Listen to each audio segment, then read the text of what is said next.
this in context, and the Bar Foundation and MassArts for putting this event together and inviting me to participate. I was a policy reporter in Washington for 5 years. I've been covering science for 10.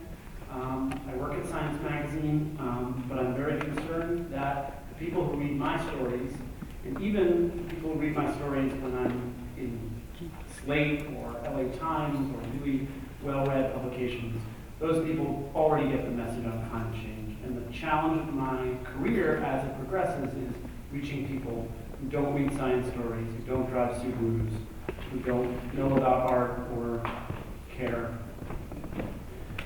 It's not an easy challenge.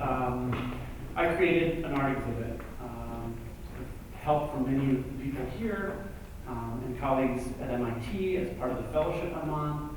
I created an exhibit that is based on the IPCC report, which came out in November. And the exhibit is called Two Extremes.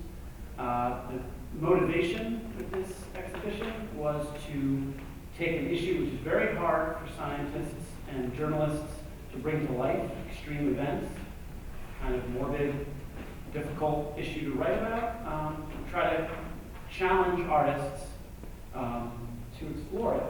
And with the help of a series of curators, I invited 50 artists and got some small donations, a couple $1,000 together to make this exhibition real.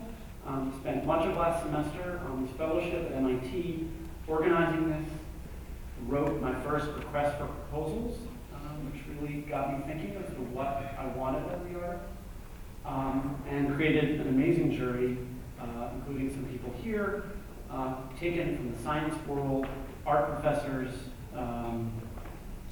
people who think about extreme events, and along with sponsors, sent it out to 50 artists, and I was thrilled to get 27 proposals.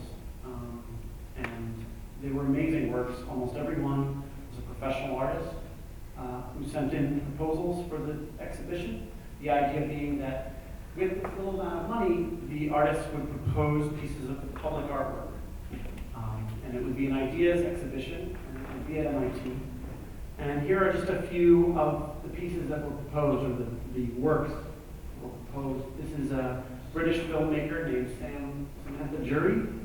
She proposed taking films that explore some of the issues around extreme events, some of the specific issues that I highlighted from this IPCC report, and projecting those films in public places. Here at the Boston Convention Center.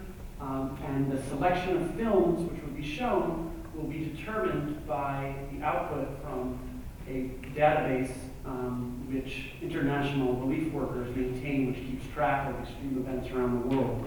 And so the exhibit will be responsive to work that's coming out. This is a proposal that was submitted by an artist who's here, Deborah Todd Wheeler.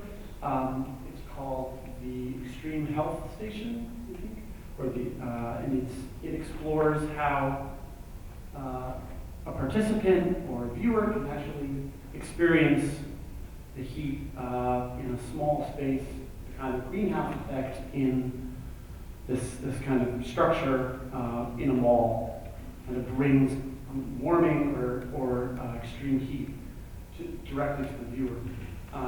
This is Evelyn Reed's proposal. Evelyn suggested a kind of audio experience where the viewer or listener goes to a pier or to a coastline, and there's a buoy which projects recordings from the stories of people who were asked, where were you when X happened?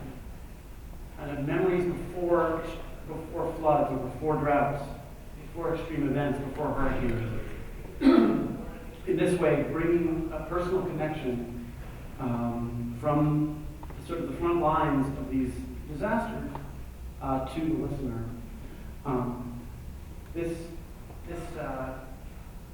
This exhibition will be at MIT in late April. I hope all of you come. The reception is April 23rd at 7 p.m. I hope no one minds that by virtue of giving your email address to the Climate Culture website, I send you a message reminding you about this event. I've got a couple sponsors. As many of you artists probably have, I've shelled out a little bit of my own money to make this happen. So if there are other sponsors who want to be affiliated with this exhibition, that would be great. Another thing I've been doing this year to try to catalyze the conversations between artists and scientists and journalists is to create this monthly kind of dinner series. Some of the people here have come to it. Climate Art Pizza is just meant to be a kind of brainstorming and networking night. It's held at my apartment. We usually have a theme. A scientist will give a short talk, and then we'll break into groups and brainstorm projects. And two specific projects are going forward from this. One is a video projection meant to project onto snow, but we're running out of time. But maybe we'll be able to take advantage of this snow. The idea is to explore breathing and kind of earth cycles. And the other exhibit is called Aqua Dinners. It's meant to be dinners that are kind of designed after the Paris White Dinners in public spaces with blue tablecloths, meant to get people thinking about the ocean through public events, through meals with their friends. So thank you very much for having me here.